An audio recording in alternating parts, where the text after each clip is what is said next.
dia mbola amin'ny fivaliana indray no ahafahana miaraka amintsika amin'natan'izao fotoana foy izay fampahiresantsika amin'ny alalan'ny tenin'Andriamanitra indrindra manoloana ny toe-javatra miaratsy amin'izao vanim-potoana izay filazan'ny soratra masina azy dia andro farany indrasantsika ny fiavian'i Kristy. Ilohan'ny zavatra rehetra dia hivavaka isika. Jehovah-Andriamanitra ray ao, misaotra anao mandrakariva izahay. Andriamanitra tsy mba manafina ny zavatra hitrangy ianao. Andriamanitra tsy mba mampiovina ny fanantenanay amin'ny zavatra mety ho levina, fa Andriamanitra manomana fiainana mandrakizay sambatra ho anay. Kanefa mitakiko ny fiverenana tanteraka aminao, satria tsy izay dia hiditra any amin'ny lanitra dia ho tafiditra avokoa, fa izay manao ny sitraponao, mangataka ny fanahinao mahery mba hiasa indray ao anatin'ny fotoana foy izay andrenesanay ny teninao. Manokatra ny saina mampanahinay mba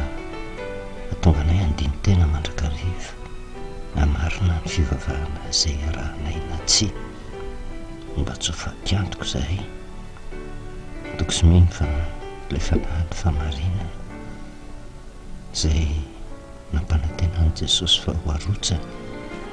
no hiasa amin'ny olona tsiraray avy mba hafantarany marina rehetra. Izany fanahy izay ihany koa no inonay fa hanova ny fovatonay mba tonga fonofo kato ary anaiky ny famarinany teninao. Dia meo fifaliana sy fanantenana indray izay indritra ny fotoana foy izay rahana eto, dia ny voninahitro no kiseo mandrakariva amin'ny anaran'i Jesosy. Amen. Faly miaravantsika amin'ny anaran'i Jesosy manonona ny fahasoavana sy ny fahitana ny Tompo ho amintsika mandrakariva. Isaia 40:10 no tiniantsika ary misy hafatra tian'Andriamanitra pitaina ao anatin'izay izay mahakasika ny zavatra mitranga tao anatin'ny telotaona ny sesy, famantarina tamin'ny alalan'ny aretina ny loza na tratran'izao tontolo izao izay nambarantsika fa trompetra tsofina. Ary ny Isaia 40:10 no manamafy izany, satria mitaona ny olona hiverina amin'ny Andriamanitra. Ao no moa fiverenana amin'Andriamanitra dia amin'ny alalan'ny fandinihan-tena sy ny fiverenana amin'ny tena fivavahana marina izay tsy hiverenantsika lava intsony, fa nazavana izany. Nandeha ny zotra tsy moramora indray tsika dia nahita ny andro fanavotana, izay andro fitsofana trompetra ihany koa mitovy amin'ny hafatry ny Isaia 40:10 ka natonga antsika ny teny hoe inona moa no tian'Andriamanitra ambara ihany koa tao anatin'ny Isaia 40:10 dia fanavotana ho an'ny zanak'olombelona. Ary izay fanavotana izay no jerevantsika somary lalindalina kokoa hoe inona ny fandraisan'izany amin'ity taona 2024 ity, ary inona ny fandraisan'izay andro fanavotana izay ny amin'ny fahatomora ny fataperan'ity zao tontolo izao ty amin'izao andro faran'izao. Tsy zava-baovao, tsy akory izay andro fanavotana izay, fa matetika tsy nitoriana na tsy nazavaina tao amin'ny fiangonana, araka ny tenin'ny Jaona izay hitantsika hoe tsy didy vaovao nosoratako aminareo fa ilay didy ela ihany, fa nisy hatramin'izay fa saiky notakoana na famarinana, satria tsika mahatsikaritra fa ny fampianarana fitoriana filazantsara amin'izao vanim-potoana izao dia izay mahafinaritra ny olona ihany raisina ao anatin'ny Baiboly. Kanefa tenin'Andriamanitra nasainy tandremana tamin'izany vanim-potoana izany, fa saingy nohatinony olona, satria misy zavatra tian'ny olona hovana ao anatiny, ka hahatanteraka n'ilay tenin'ny Jehovah nampitondraina ny Isaia, mahatonga fivavahan-diso, fifadikanana diso, fitandremana ny sabata diso. Ary raha lazaintsika amin'ny fomba sasa mahatonga fieritreretana fanavotana diso ahatanteraka ny tenin' Jesosy. Nambaron'ny tanàny matetika fa fito hoe maro nanao amiko amin'izany vanim-potoana zany hoe tsy efa nanao asa lehibe tamin'ny anaranao va izahay, na nasitrana tamin'ny anaranao, nandroaka demoni tamin'ny anaranao. Raha saika aminareo marina tokoa fa tsy fantatra akory ianareo sy mialamoka anareo mpanao meloka, satria nahoana tsy mifanaraka tamin'ilay fivavahana ny takian'Andriamanitra. Ny fivavahandreo olona reo tsy miteny amin'ny olona nanotanga izy, tsy miteny amin'ny olona jentilisa izy, fa miteny amin'ny mpivavaka. Kanefa dia zao mivavaka na vita asa lehibe nanao famantarana fa tsy fantatr'ozy Jesosy, satria nahoana arak'izay nitiavany azy na natanterahany ny fivavahana fa tsy araky ny baikin'Andriamanitra taminy. Zay lalàna zay eritreretin'ny olona zay nge no mahadiso n'ity fanazavana ny lalàna sy ny fahasoavany ty, vokatry ny tsy fandalinana soratra masina. Rehefa tonga ny fahasoavana araka ny zavatra nampitaina tamin'ny kristianina dia ohatran'ny foana le lalàna ny fieritreretan'ny olona azy. Kanefa dia atao mahitsy ty teny ty rehefa jerevana le didy folo, satria iny ny famitinana ny lalàna rehetra ao anatin'ny soratra masina. Dia zao tsy mandany didy anankisivy angen'ny olona, fa didy anankiray ihany no laviny, dia ny didy faefatra mahakasika ny sabata zay mahatonga ny antson'Andriamanitra amin'ity taona ty mba hiverenan'ny olona andinihany tsara n'io sabata eo. Ary eto tsy misy hoe doktriny mpiangonana miavaka ny fitandremana ny sabata, fa ny antso atao na inona andro ivavahantsika, na inona fiangonana misy atsika, ary mipaka any amintsika mpitoro filazantsara. Iveren'ny doniana kely nge ny soratra masina, tena nivoamarina ve io didy faefatra io? Tena nanendry andro hafa ve Jesosy Kristy raha tonga teto amin'ity zao tontolo zao ty, nandany didy faefatra ka nanova azy? Fa tsy lalàna vaovao no ampitaina, fa ny tenin'Andriamanitra zay nalaoko ny vavany mampitaina amintsika mba hatonga antsika handinika tsara ka tsy hanao atsirampina zay voalazan'i Jehovah, satria ny fanaovana tsinitsinina ny teniny dia midika fanaovana tsinitsinina n'Andriamanitra. Zavatra kely ny fieritreretan'ny olona n'izany, kanefa zavatra kely mety hahatonga fahaverezana ho an'ny tenany rehefa laviny. Aty amin'ny Mateo 5 dia ohatran'ny mampieritreritra ny tenin'i Jesosy Kristy. Ny 17 sy 20 manao antso amintsika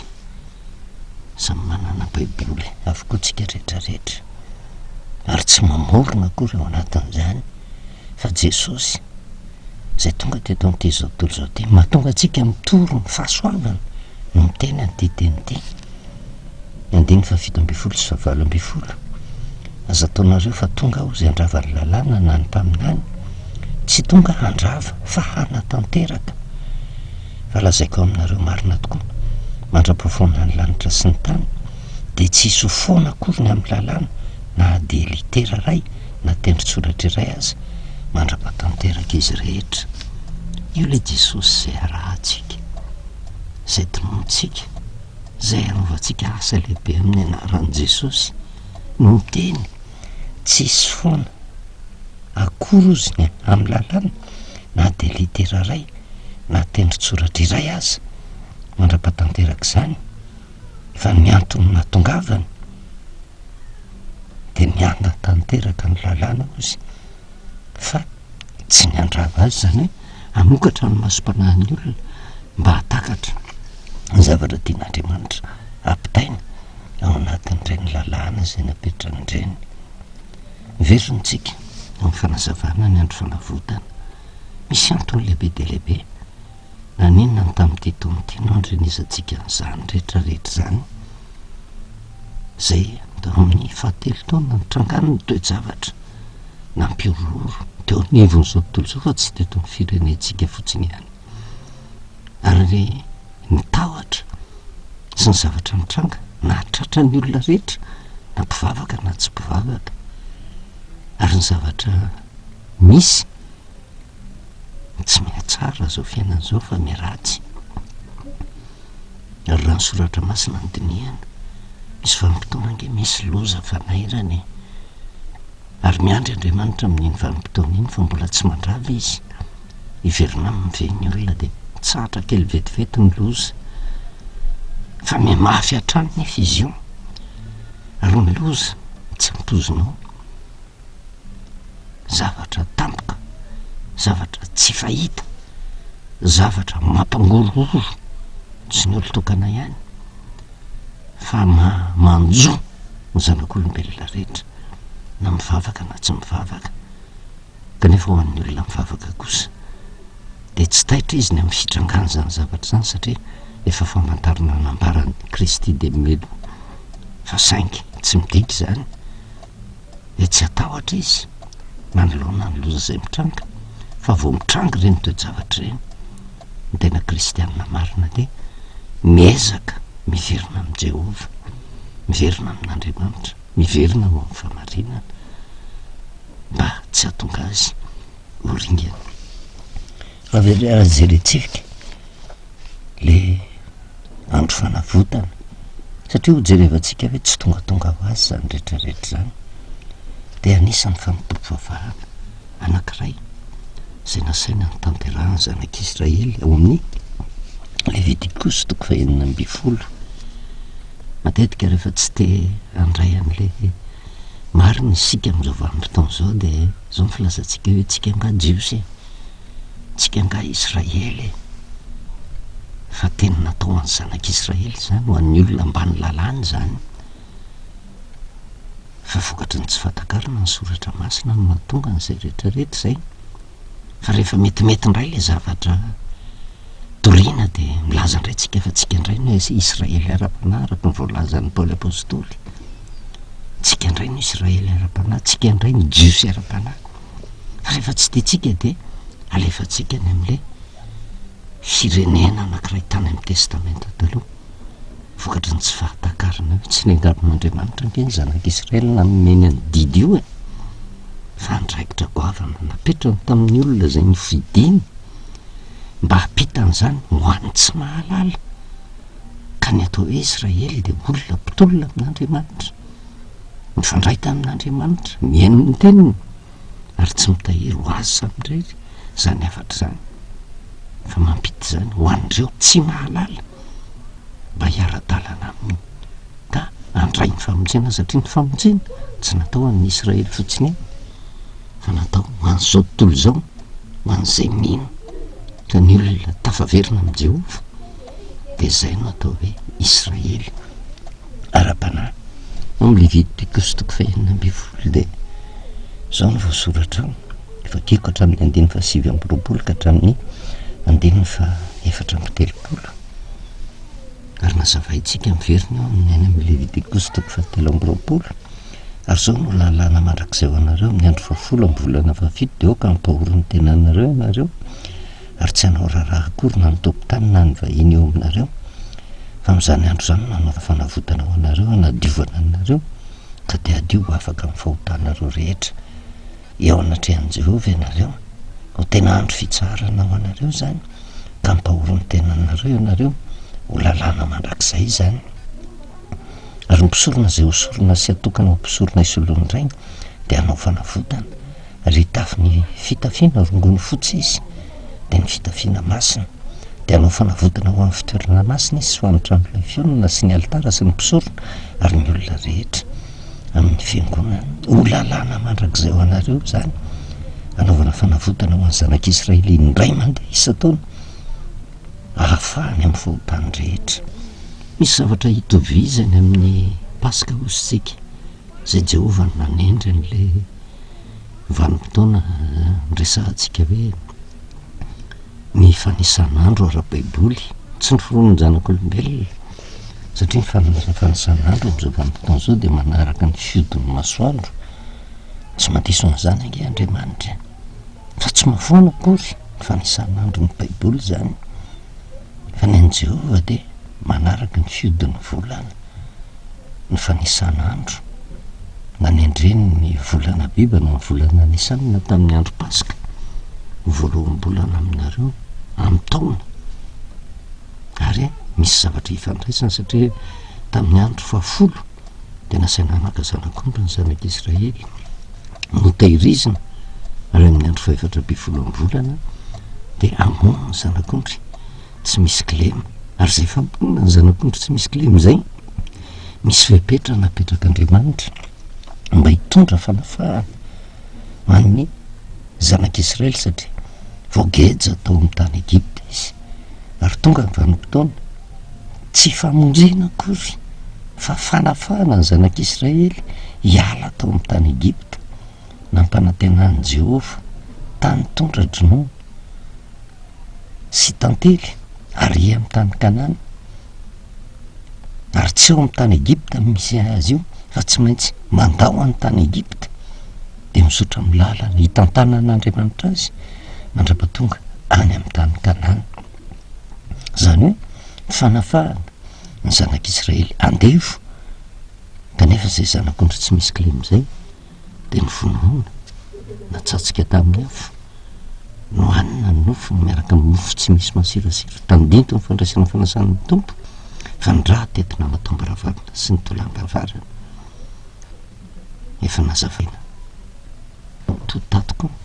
makasika ny fandraisana fanasan'ny tompo eo zay matetika koa tsy hitakatry ny olona ary zay fitomboany fanafana ny zanak'Israely ivoaka amin'ny tany Egipta zay maneho ny tandindo ny tantara ny famonjena raha jerevana amin'ny zavatra ara-panahy amin'izao vanim-potoana zao de ny fialanao eo amin'ny fangejan'ny fahontana izotra ho any amin'ny tany Kanana zay tsy hafa fa ny fiainana mandrakizay kanefa tsy tongany ianao fa mbola ety an-dalana zay nanamafisatsika mihitsy fampanantenana pokaty sy lainga fampandrina drisa nivoaka an'Andriamanitra ny filazana rehefa nandray fanasan'ny tompo rehefa natao batisa de efa voavonjy tsy misy olona efa voavonjy zany eto fitaka zany fa tenin'Andriamanitra de zao misy lalam-pamonjena apetrany ka raha mizotra amin'ny lalam-pamonjena ianao de ho vonjena zay ny marina ary io tandito ny fivoahana tao amin'ny tany Egipta zanak'Israely babo tao amin'ny tany Egipta nafahana fa tsy mitovy amin'izay indray ny andro fanavotana tsy tao Egipta tsony ny zanak'Israely satria nibaiko azy ny Mosesy avoin'ny oloko anompo ahy any amin'ny toerana zay hotendreko zany hoe ivoaka tao amin'ny tany Egipta fa lalàna nomena ho tandremany zanak'Israely tamin'ny vanim-potoana zay efa tafavoaka tao amin'ny tany Egipta izy tsy midiky zany madio izy tsy midiky zany efa voavonjy izy fa niseho lany mandritra ny fotoana zay nitantanan'i Jehova azy niala tao amin'ny tany Egipta mandra-patonga tany amin'ny tany Kanana ny fiodinana mandrakariva ny ota zay nanjony zanak'Israely kanefa mamindra fo Andriamanitra tsy tia mitoetra amin'ny ota ny zanak'Israely de nanendry andreo andro natao fanompom-pivavahana mba ho takatry ny zanak'Israely ny tombam-bidy ny fanompom-pivavahana nambaran'i Jehova efa tafavoaka indray ny zanak'Israely fa ny otany ka tsy tian'i Jehova ny andringana azy de nametraka ny andro fanavotana zay tanterahana ao anatin'ny volana 7 de le volana Tisri osika ary ao anatintsika zao farana amin'ny 25 oktobra amin'ity taona zay volana Tisri zay na volana 7 ary ao anatin'izany volana 7 zany no atserovana ny andro fanavotana manam-parinina indray fa tany amin'ny testamenta taloha izy de lalàna ary ny filazan'i Jehova azy ny 730 hoe ho lalàna mandrakizay ho anareo zany anaovana fanavotana ho an'ny zanak'Israely indray mandeha isan-taona ahafahany amin'ny fahotany rehetra satria mbola tsy teo Jesosy ara-paky teny tamin'ny alalan'ny fanatitra. Misy fanatitra be dehibe zay takiany Jehovah tanterana rasosika atao de vakeo ny Levitikos 20:20 indraindray raha tsy mpandinika soratra masina de manjavozavo izy io fa azavaiko amin'ny fomba tsotra mba hatakaratsika azy. Ino moa io fanampam-pavahana amin'ny volana fahafito zay takiany Jehovah io araka lazainy hoe anaovana fanavotana ho an'ny zanak'Israely indray mandeha isa-taona ahafahany amin'ny fahotany rehetra. Io vanim-potoana io no idiran'ny mpisorona be, indray mandeha ihany ny mpisorona be no manana zo hiditra ao amin'ny efitra masina indrindra. Indray mandeha ihany tsy misy mahazo miditra ao, fa ny mpisorona be irery ihany no miditra ao. Misolo tena ny zanak'Israely izy, mitaraina amin'ny feo tsy azo tononona amin'ny Jehovah, satria andro fitsofana trompetra osintsika any amin'ny Levitikos 7:20 ka rehefa mitsofina ny trompetra de misy fanambarana ny fahadisoan'ny olona ao, de misy antson'Andriamanitra mba hiverina ho amin'ny marina, de misy loza mananontany andringana kanefa mbola tsy tonga ny loza fa avelan'Andriamanitra hitranga fotsiny zay rehetrarehetra zay mba ampiverenana ny zanak'Israely amin'ny tena fivavahana marina. De mpisorona be amin'ny vanim-potoana io indray mandeha isa-taona, zay ny lalàna zay ny tanterahana tany amin'ny testamenta taloha no miditra ao amin'ny efitra masina indrindra, misolo toerana ny zanak'Israely. Ny feon'ny zanak'Israely rehetra zany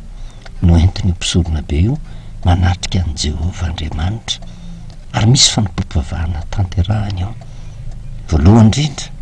marina ny tenin'ny 9:30 hoe ho tena andro fitsarana ho anareo zany ka ampahoro ny tenanareo ianareo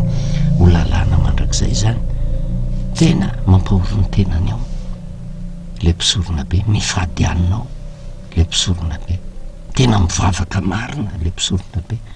miresaka amin'ny Jehovah le mpisorona be, fa mangataka ny famondrampon'Andriamanitra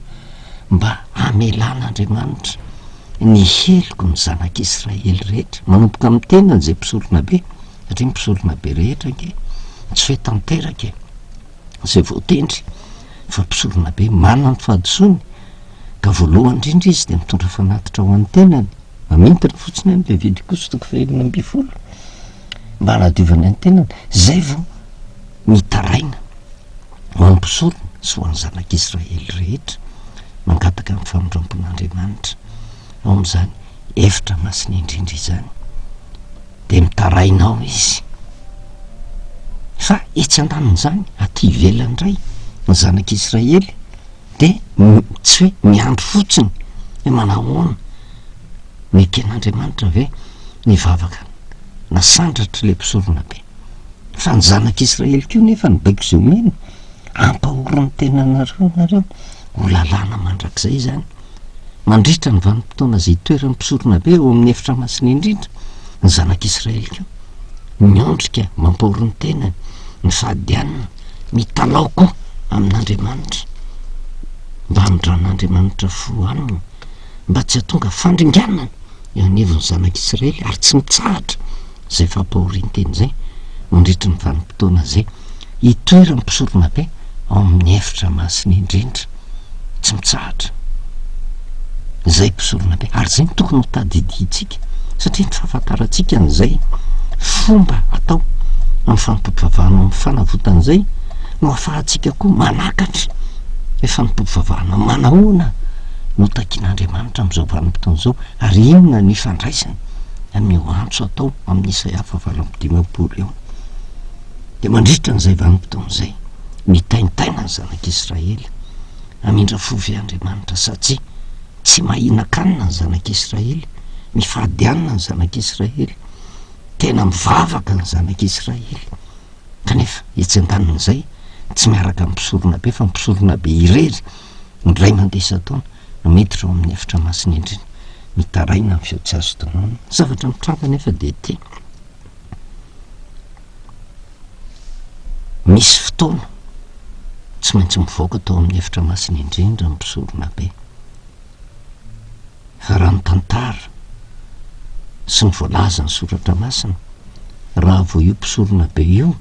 no tsy tafavoaka velona fa maty ao amin'ny efitra masina indrindra de nidikan'izay tsy misy fanadiovana ho an'ny zanak'Israely, tsy mahazo famelan-keloka ny zanak'Israely, horingana ny zanak'Israely. Zay io andro fanavotana io mandritra ny vanim-potoana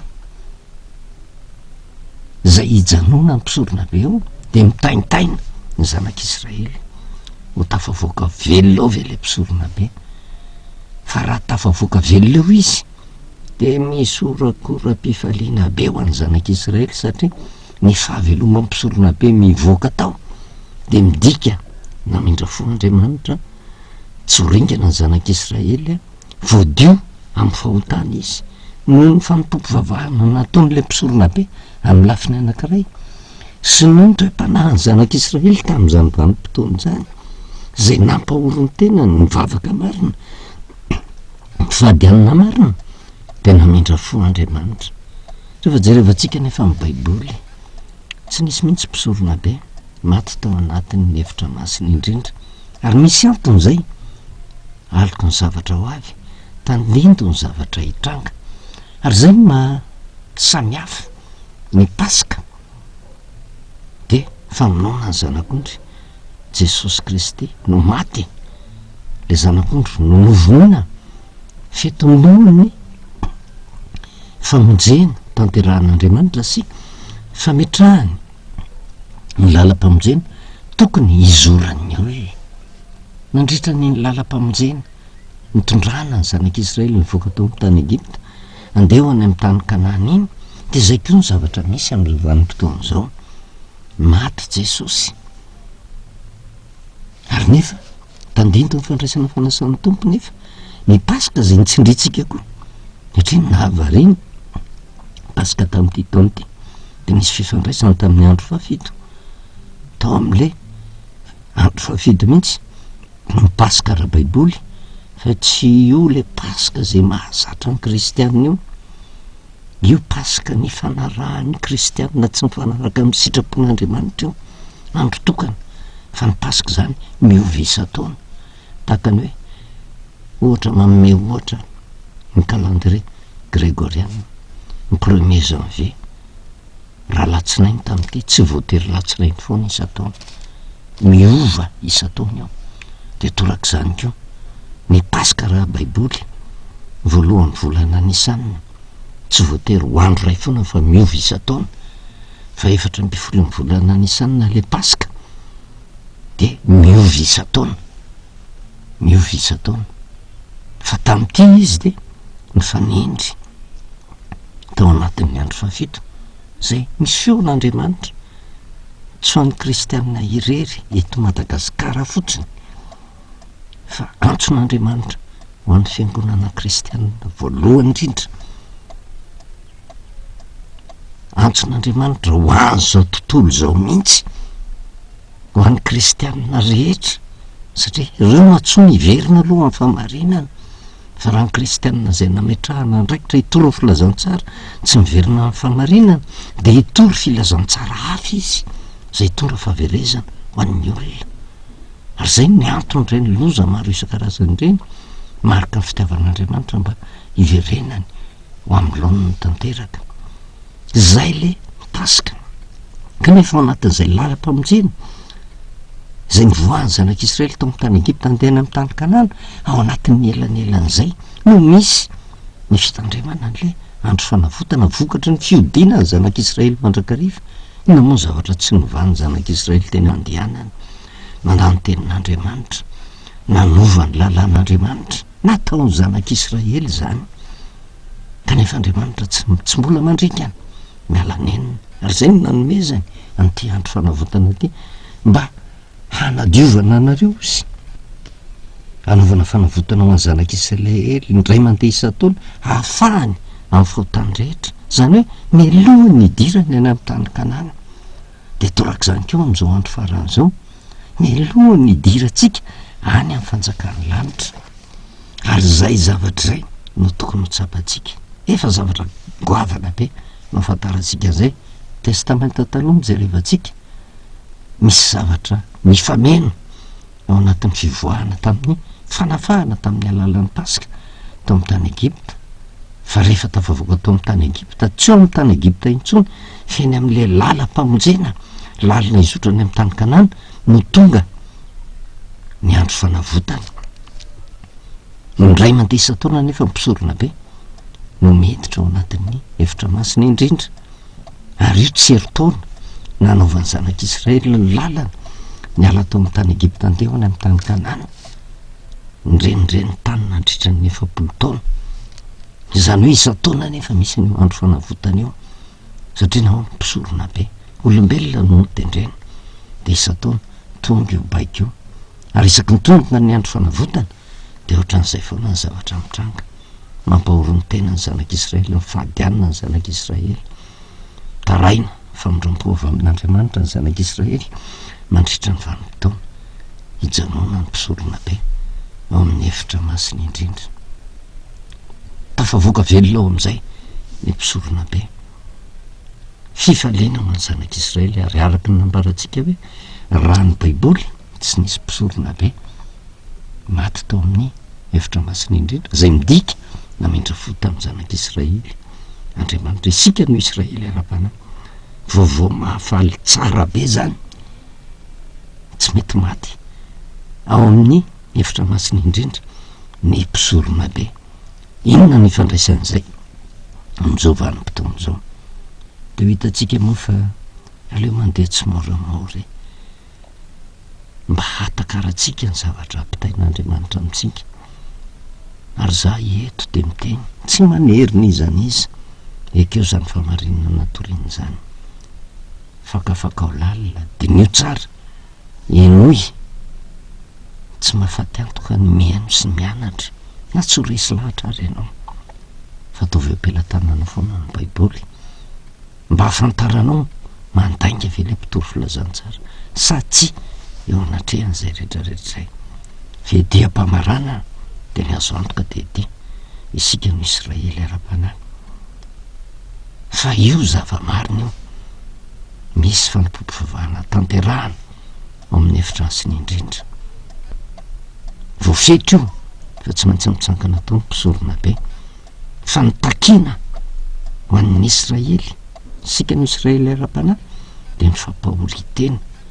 satria anaovana fanavotana ao antsika mba ho afaka amin'ny fahotantsika isika,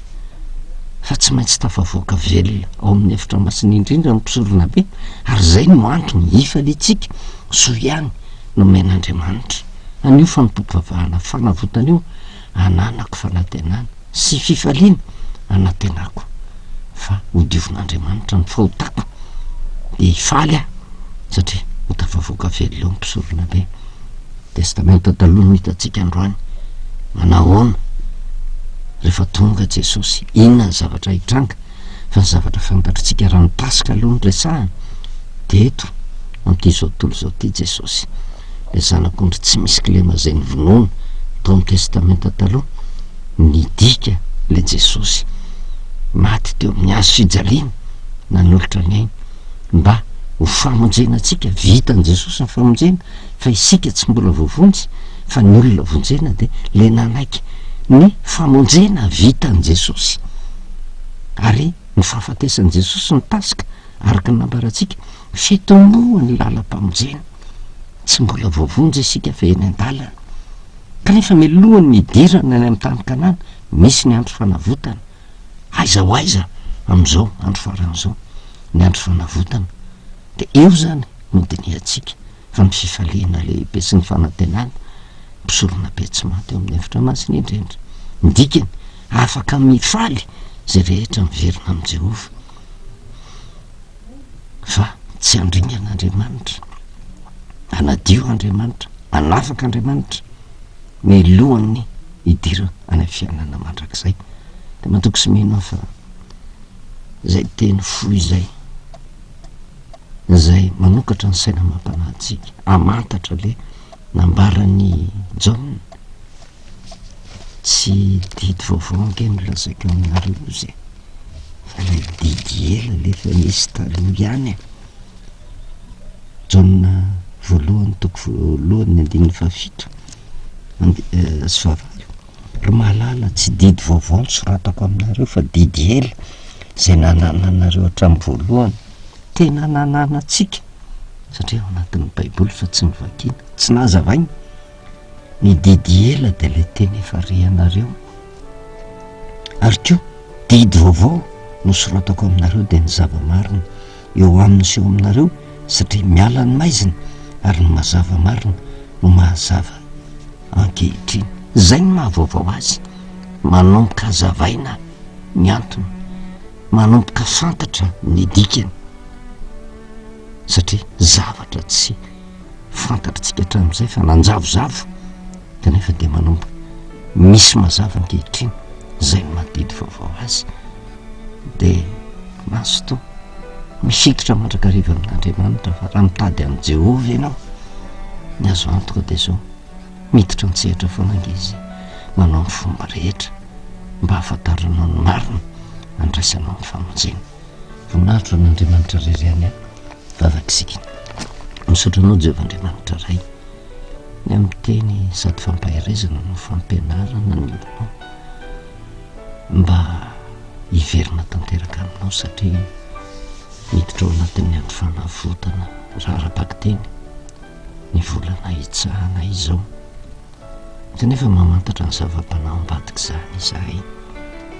de mafaharetana tompo satria antoko ny famonjenanay zany mba hafantaranay anao Jehovah-andriamanitra ray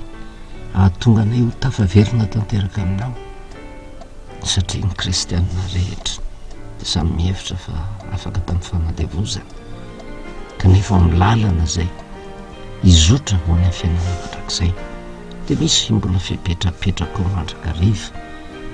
de ny fanahinao masina no hiasatra ny tompo manokatra no masom-panahiny tsiraray avy mba hafantarany ny teninao marina zay tondra fanafahana sy fanadiovana azy ny amin'ny fahotany mba ho isan'izay ho raisinao any fanjakana lanitra izy ny anaranao Jesosy amen manao velomantsika amin'ny anaran'i Jesosy a manao ny fahasoavana sy ny fiadanan'ny tompo ho amintsika